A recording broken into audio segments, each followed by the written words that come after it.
2 কোটি রিয়ালের কাবা শরীফের গিলাফ যখন পাল্টানো হয় তখন পুরানো গিলাফটা কি করা হয়? কোথায় যায় এই কিসওয়াতুল কাবা? কারা পায় আল্লাহর ঘরের এই কিসওয়া?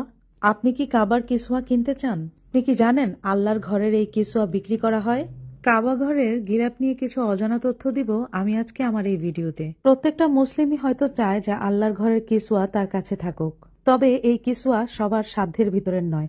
যখন কিসওয়া বদলানো হয় তখন এই কিসওয়া উপহার হিসেবে যায় ইসলামিক সব কান্ট্রির রাজা বাদশাদের কাছে। কাবাতুল কিসওয়া অনেক মূল্যবান একটি জিনিস, তবে এই মূল্যবান সম্পদ যে টাকা হলেই কেনা যায় তা জানতে পারলাম আমি এই প্রথম। এটুকু কিসওয়ার দাম 25,000 রিয়েল, যা বাংলা টাকায় কনভার্ট করলে 8 লক্ষ টাকার মতন।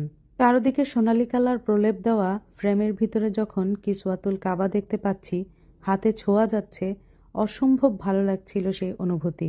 কাবাঘরের গিলাফ কিনলে পেয়ে যাবেন সাথে সার্টিফিকেট, সরকারি সার্টিফিকেট, যেখানে কতটুকু কাপড় এবং কোন সাইডের কাপড় এটা কাবাঘরের বিস্তারিত লেখা আছে। আর আপনি যেন কোনো প্রতারণার শিকার না হন সেই জন্যই কিন্তু সরকারিভাবে সার্টিফিকেট দেওয়া হচ্ছে। আর এই যে দেখেন এই পাশে আরেকটা আছে কাবাঘরের টুকরা, যেটার মূল্য আছে 45,000 রিয়েল, যা বাংলা টাকায় কনভার্ট করলে 15 লক্ষ টাকার মতন। আপনি যখন কিসওয়া কিনবেন তখন তার সাথে কিন্তু অবশ্যই আপনাকে সরকারি সার্টিফিকেট দেওয়া হবে।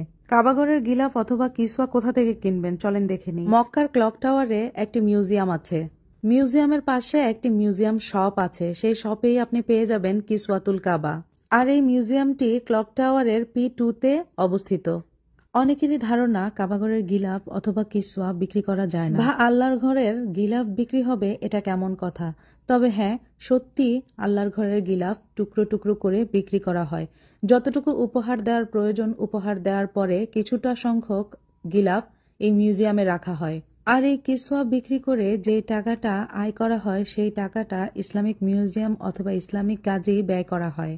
আর এই বেচাকেনাটা কারো ব্যক্তিগত স্বার্থের জন্য নয়, পুরোটা টাকাই হচ্ছে ইসলামিক কাজে ব্যয় করা হচ্ছে।